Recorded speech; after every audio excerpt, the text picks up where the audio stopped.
ಇದಕ್ಕಿಂತ ಮುಂಚೆ ನನಗೆ ಗತವೈಭವಕ್ಕಿಂತ ಮುಂಚೆ ಬೇರೆ ಟೈಟಲ್ ಇಟ್ಟಿದ್ರು ಅನ್ನುವಂತ ಸುದ್ದಿ ಇದೆ. ರಾಬಿನ್ ಹುಡ್ ಅಂತ ಹಾ. ನಾನು ಸುನಿ ಸರ್ ಘೋಷಣೆ ಮಾಡ್ಕೊಂಡಿದ್ವಿ. ಸೊ ಏನಕ್ಕೋಸ್ಕರ ಅದನ್ನ ಚೇಂಜ್ ಆಯ್ತು ಅದು ರಾಬಿನ್ ಹುಡ್ ಟು ಗತವೈಭವ ಹೆಂಗ್ ಸಾಧ್ಯ ಆಯ್ತು ಅಂತ? ನಮಗೆ ರಾಬಿನ್ ಹುಡ್ ಕಥೆ ಮೊದಲನೇ ಫಸ್ಟ್ ಹಾಫ್ ಚೆನ್ನಾಗಿ ಕೂರ್ತಿತ್ತು. ಹ್ಮ್.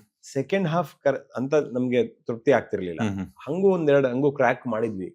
ಅದು ಬಜೆಟ್ ಎಲ್ಗೋ ಹೋಗ್ತಾ ಇದೆ ಇದು ಅಂತ ಹೇಳಿ ಅನ್ಕೊಂಡ್ವಿ. ಆಮೇಲೆ ಅದು ತುಂಬಾ ಒಂದು ಹೀರೋಯಿಕ್ ಸಿನಿಮಾ ತರ ಬಂದಿತ್ತು. ತುಂಬಾ ಹೀರೋ ಸೆಂಟ್ರಿಕ್, ತುಂಬಾ ಒಂದು ಸ್ಟಾರ್ ಮಾಡ್ಬೇಕಾಗಿರೋ ತರ ಸಿನಿಮಾ. ಅದು ಒಬ್ಬ ಹೊಸಬ ಮೊದಲನೇ ಸಿನಿಮಾಗ್ ಮಾಡೋ ತರದಲ್ಲ, ತುಂಬಾ ಎಲಿವೇಶನ್ ಇರುವಂತ ಕ್ಯಾರೆಕ್ಟರ್.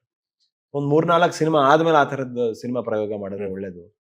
ಇಲ್ಲ ಇವನೇನ್ ಬರ್ತಿದ್ದಂಗೆ ಇಷ್ಟೊಂದು ಬಿಲ್ಡಪ್ ತಾಂತೀಯಾನೆ ಅನ್ನೋ ತರ ಬಟ್ ತಯಾರಿ ನೀವು ಹೇಳಿದ್ಮೇಲೆ ಅದು ಕಡಿಮೆನೆ ಅಂತ ಅನ್ನಿಸ್ತು ನನ್ಗನ್ಸೋ ಪ್ರಕಾರ. ಬಿಕಾಸ್ ಯಾಕಂತಂದ್ರೆ 8 ವರ್ಷಗಳು ಬೀದಿ ನಾಟಕಗಳಾಗಿರ್ಬೋದು, ಹಿರಿಯ ಕಲಾವಿದರ ಜೊತೆಗೆ, ಅಥವಾ ಇಲ್ಲ ಅಂತಂದ್ರೆ ಒಂದಷ್ಟು ಆಕ್ಟಿಂಗ್ ಸ್ಕೂಲ್ಗಳಲ್ಲಿ ನೀವು ತರಬೇತಿ ಪಡೆದಿರುವಂತದ್ದಾಗಿರ್ಬೋದು. ಯಾರೋ ಒಬ್ರು ಇವಾಗ ಶೋಕಿಗೋಸ್ಕರ ಬಂದು ಹೋಗಿರುವಂತರಾದ್ರೆ ಇವ್ನಿಗೇನಪ್ಪ ಇಷ್ಟೊಂದು ಬಿಟ್ಟಿ ಬಿಲ್ಡಪ್ ಬೇಕಾ ಅಂತ ಅನ್ಬೋದು. ಬಟ್ ಅದಕ್ಕೆ ತಕ್ಕಂಗೆ ಅದಕ್ಕಿಂತ ಹೆಚ್ಚಾಗಿ ನಿಮ್ ತಯಾರಿ ಇದೆಯಲ್ಲ, ಅದಕ್ಕೆ ಮೆಚ್ಚಲೇಬೇಕು.